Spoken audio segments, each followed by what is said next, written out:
হরে কৃষ্ণ, স্বাগত বন্ধুরা। তো কাঁঠাল বিচি দিয়ে একেবারে নতুন একটা রেসিপি আজ নিয়ে এলাম। তো আপনারা তো কাঁঠাল বিচির ভর্তা, ভাজা অনেক রেসিপি খেলেন। তো এইভাবে একবার কাঁঠাল বিচির এই রেসিপিটা বানিয়ে খেয়ে দেখবেন, খুব ভালো লাগে কাঁঠাল বিচি থাকতে থাকতে। তো আমি কিভাবে তৈরি করলাম অবশ্যই আপনারা আমার এই পুরো ভিডিওটা দেখতে থাকেন। তো আপনারা আবার বলতে পারেন এখন কাঁঠাল বিচি কোথায় পাবেন। তো আমরা কিন্তু প্রত্যেকেই কম বেশি কাঁঠাল বিচি সারা বছরের জন্য সংরক্ষণ করে রাখি। আমি তো একদমই রাখি, আমি যে কাঁঠাল বিচি সংরক্ষণ করে রাখি প্রায় 1 বছর থাকে। তো আপনারাও তো অবশ্যই রাখেন কম বেশি। তো এখানে আমি কিছু কাঁঠাল বিচি নিলাম, সঙ্গে আমি 2টা আলু নিলাম। তো কুকারে আগে সেদ্ধ করে নিলাম, এবার কুসা ছাড়িয়ে নিচ্ছি। তো কাঁঠাল বিচির কুসা আপনারা চাইলে আগেও ছাড়িয়ে নিতে পারেন। তো আমি কিন্তু একসঙ্গে সেদ্ধ করে নিলাম। তার কারণ হলো কাঁঠাল বিচির কুসা সেদ্ধ করে নিলে একদম খুব সহজভাবে তাড়াতাড়ি কিন্তু এই কুসা ছাড়ানো যায়। তো সাদা কুসাটা ছাড়ালেই হবে, লাল কুসাটা এখানে ছাড়ানোর কোনো প্রয়োজন নেই। দেখুন আমি একদম খুব সহজভাবে কিন্তু এই সাদা কুসাটা ছাড়িয়ে নিলাম।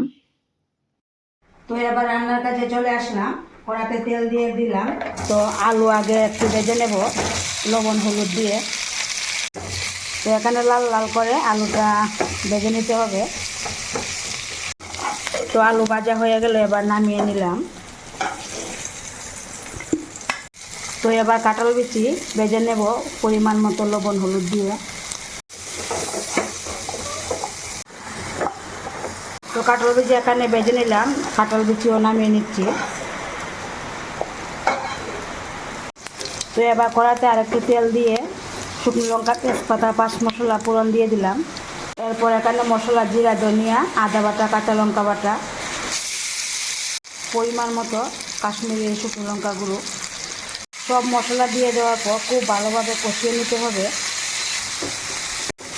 মশলা এখানে কষানো হয়ে গেল, এবার ভেজে রাখা কাঁঠাল বিচি আর আলু দিয়ে দিতে হবে। দেওয়ার পর আবার খুব ভালোভাবে মশলার সঙ্গে মিশিয়ে নিতে হবে। আর এখানে আবারও কিছুক্ষণ ভেজে নিতে হবে। কিছুক্ষণ ভেজে নিলাম, এবার পরিমাণ মতো জল দিয়ে দিতে হবে। আর একটু লবণ দিয়ে দিলাম।